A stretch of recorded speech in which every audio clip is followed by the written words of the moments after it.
Jadi sejauh ini permasalahan atau problem air limbah itu bisa dibagi jadi dua sih. Air limbah itu dia biodegradable atau non biodegradable. Jadi limbah yang biodegradable itu cenderung masih bisa diolah dengan cara yang biological atau menggunakan media bakteri dan lain-lain. Nah, permasalahannya limbahnya itu non biodegradable atau cenderung toksik dan B3. Itu kan agak susah untuk diolah menggunakan teknologi konvensional atau biological. Nah, di sini kita menandakan limbah yang non biodegradable itu yang rasio BOD dan COD-nya itu rendah, sekitar di bawah 40%. Nah, itu kita klasifikasikan itu sebagai limbah yang non biodegradable, sorry.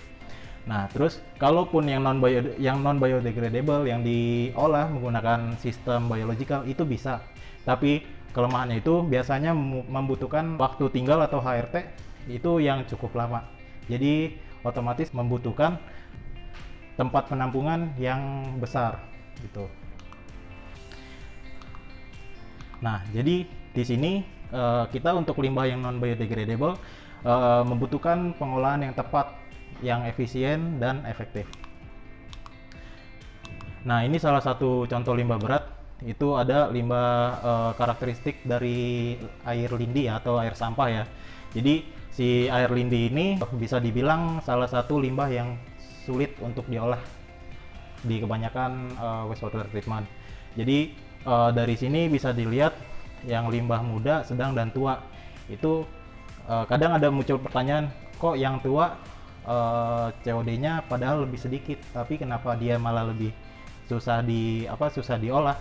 Justru karena dia COD-nya dikit, jadi rasio perbandingan antara BOD dan COD-nya itu jadi semakin sedikit juga, atau persentasenya lebih kecil. Nah, yang saya bilang tadi, kalau misalnya persentase BOD dan COD-nya itu lebih sedikit, itu bisa cenderung ke lebih sulit diolah gitu. Nah, ini permasalahannya kan, limbah-limbah berat bersifat non biodegradable, jadi susah diuraikan menggunakan teknologi biological. Nah, kita punya jawaban dari permasalahan ini, yaitu advanced oxidation process, atau yang lebih terbarunya itu adalah lebih terbaru, lebih modernnya itu adalah ultimate oxidation system. Nah, jadi apa sih AOP atau UOS itu? Jadi AOP ini, advanced oxidation process ini, teknologi pengolahan limbah yang menggunakan kimia atau oxidation process. Jadi oxidation processnya ini didapatkan dari 3 unsur yang digunakan secara bersamaan. Jadi ada hidrogen peroksida, ada ozon, dan UV. Makanya dia bersinergi dan menghasilkan hidroksil radikal atau OH radikal. Nah, apa sih WOS? Bedanya apa sih WOS sama AOP? Jadi WOS ini dalam desainnya sebenarnya sama, cuma dia lebih memodernisasi. Jadi istilahnya lebih hype atau lebih terbaru lah dari AOP.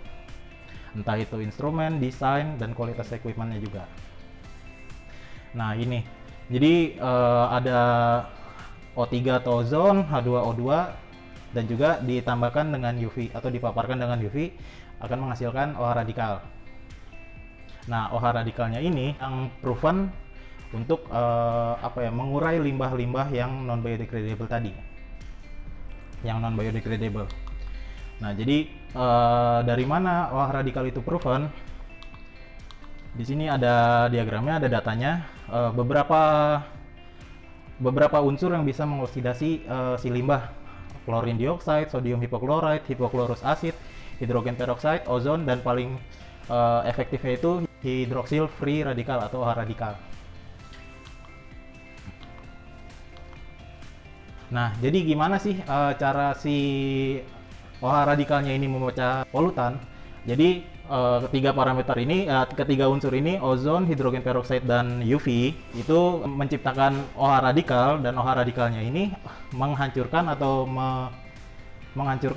mengurai si germ cell atau polutannya menjadi part yang lebih kecil, begitu. Nah, mengubah polutan hingga termineralisasi atau terurai kembali menjadi H2O plus CO2. Nah, jadi secara gambaran seperti ini si AOP ini. Jadi dia semuanya itu dalam sistem tertutup atau perpipaan. Dari si limbahnya masuk ke outlet, sebelum masuk ke sistem AOP dia disaring oleh back filter. Di mana back filter ini untuk menyaring partikel-partikel yang besar, yang ukurannya itu di atas 25 mikron. Jadi nggak boleh ada partikel yang cukup besar masuk ke sistem AOP ini, takutnya mengganggu nanti proses oksidasinya. Nah, dari back filter, setelah back filter nanti di sini bakalan ketemu diinjeksikan sama hidrogen peroxide. Itu yang unsur pertama yang ditambahkan. Setelah ditambahkan peroxide melalui static mixer, menghomogenkan antara hidrogen peroxide dan limbahnya, itu masuk ke oxidation reactor. Nah, oxidation reactor ini setelah dari oxidation reactor ini dia bakalan bersirkulasi. Jadi di sini bakalan ketemu ozon sama UV reaktor sama si UV bersirkulasi. Nah, sekiranya si limbah ini sudah teroksidasi dengan baik, itu nanti pembacaannya dari ORP itu biasanya parameternya dari voltase gitu. Jadi reaksi oksidasinya itu berjalan gitu di limbah ini. Nanti ada parameternya secara digital di ORP. Baru nanti kalau misalnya emang parameter si ORP-nya itu yang voltasenya itu udah masuk, dia akan rilis ke holding tank. Atau mungkin bisa juga ditambahin COD analyzer. Kalau misalnya ditambahin COD analyzer, pasti nanti ngebacanya lebih akurat lagi. Jadi kalau misalnya COD-nya udah masuk parameter yang diinginkan, baru nanti si valve-nya itu akan terbuka. Itu juga bisa didesain secara otomatis menggunakan solenoid valve. Nah, terus setelah di holding tank, itu kan udah yang terproses si limbahnya. Itu biasanya tergantung dari kondisi limbahnya atau kondisi si AOP-nya ini digunainnya untuk apa, di primary, secondary, atau tertiary. Nah, kalau misalnya udah di tertiary, biasanya di belakangnya itu ditambahin COD polyzer atau sama carbon filter untuk hasil yang lebih maksimal. Nah, jadi ini kekuatan si unsur-unsur ini untuk memecah si polutan. Jadi kalau UV itu biasanya kan digunain untuk disinfection ya.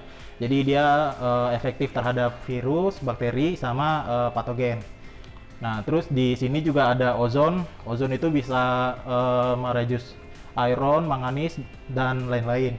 Nah, kalau misalnya AOP atau yang menggunakan oxidation OH radikal, itu hampir semuanya polutan yang ada di sini itu bisa direduksi atau bisa diproses oleh AOP ini.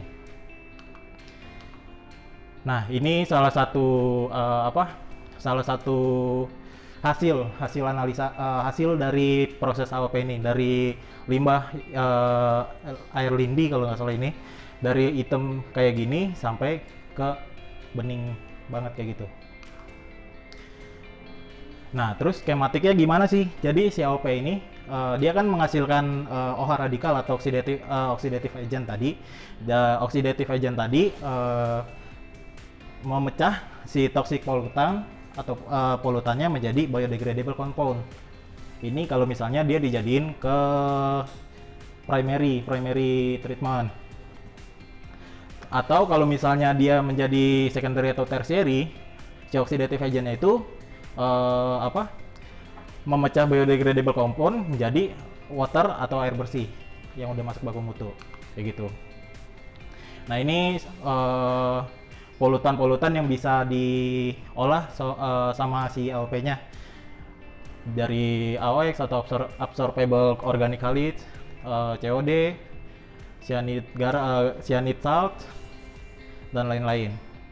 Jadi di sini treatability-nya itu rata-rata di atas 90%, bahkan sampai 99,9% yang COD.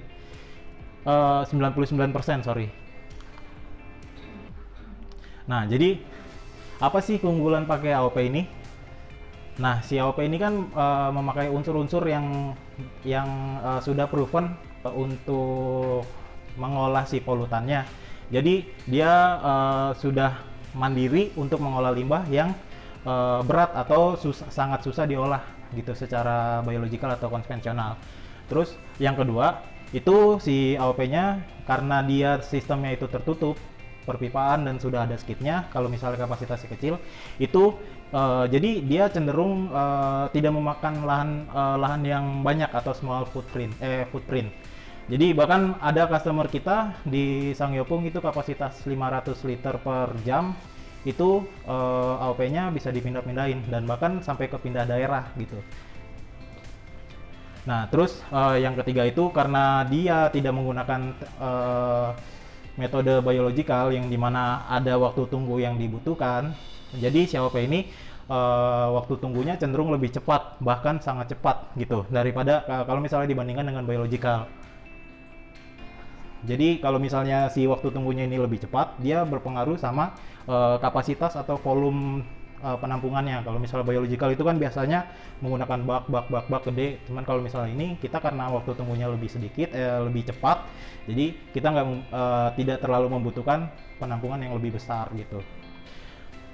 Nah, terus si AOP ini dia karena dia tidak menggunakan chemical yang cenderung menghasilkan lumpur kayak koagulan atau flokulan, itu dia tidak menghasilkan lumpur, tapi dia dapat efektif mengolah si limbah atau polutan itu tanpa menghasilkan lumpur gitu. Biasanya kan kalau misalnya pakai teknologi yang biological itu problemnya ada di lumpur. Nah, makanya di saat menggunakan AOP ini kita tidak khawatir gitu untuk permasalahan sludge yang ada di pengolahannya.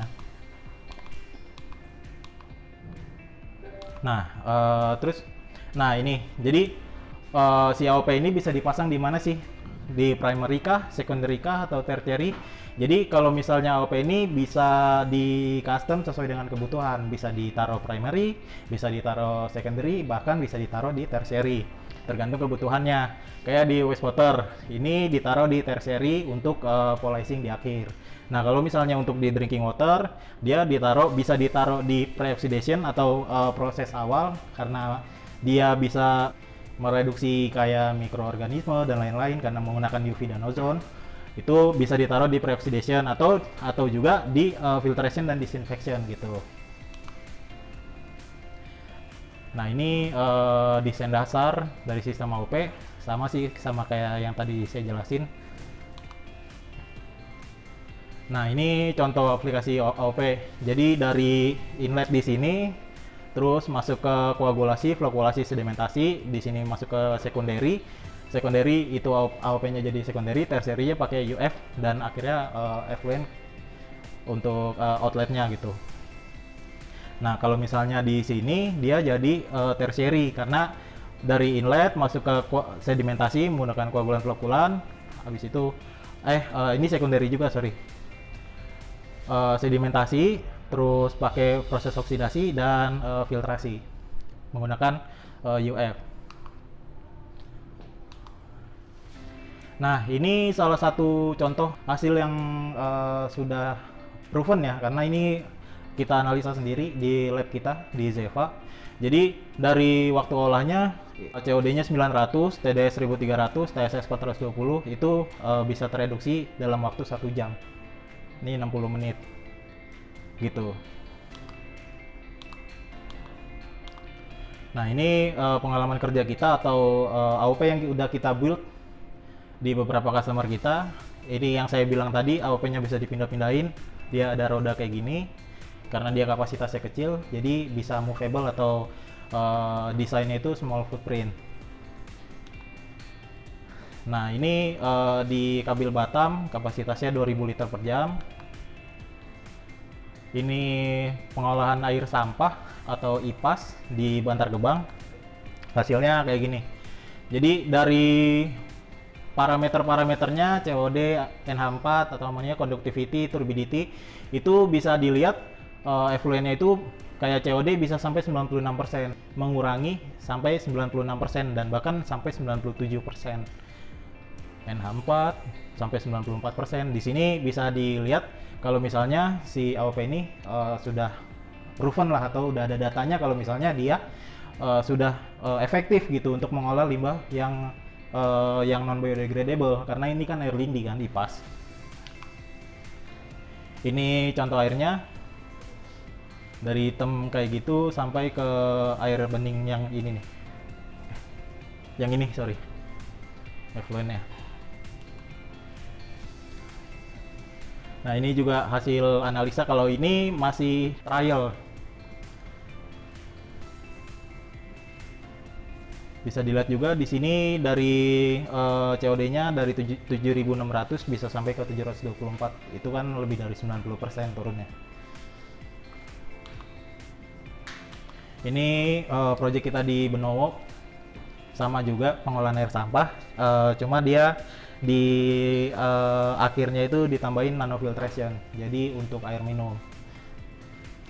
Nggak air minum sih, air bersih mungkin ya.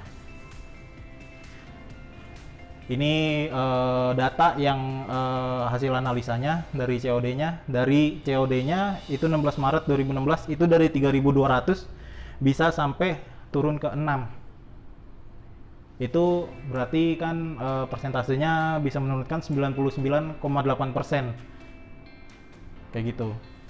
Jadi ya comply sama data yang saya tunjukin tadi, kalau misalnya bisa nurunin 99% COD gitu di air limbah. Ini salah satu buktinya. Dari air lindi yang pekat hitam, setelah nanofiltration itu airnya bisa diminum atau air bersih.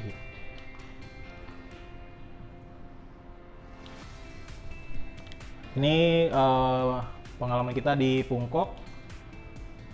Nah, di sini ini hasil trial sih.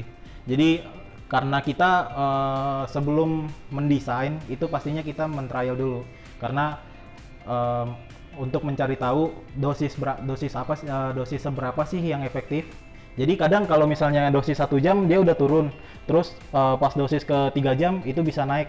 Nah, itu jadi kita harus trial dulu, limbahnya kita ambil, kita trial untuk adjustment si dosisnya itu, pendosisannya. Jadi mana dosis yang paling efektif, yang paling efisien gitu. Ini di industri lem, sama ini juga trial. Jadi bisa mereduksi COD dari 1.500 sampai ke 97 dalam waktu 7 jam.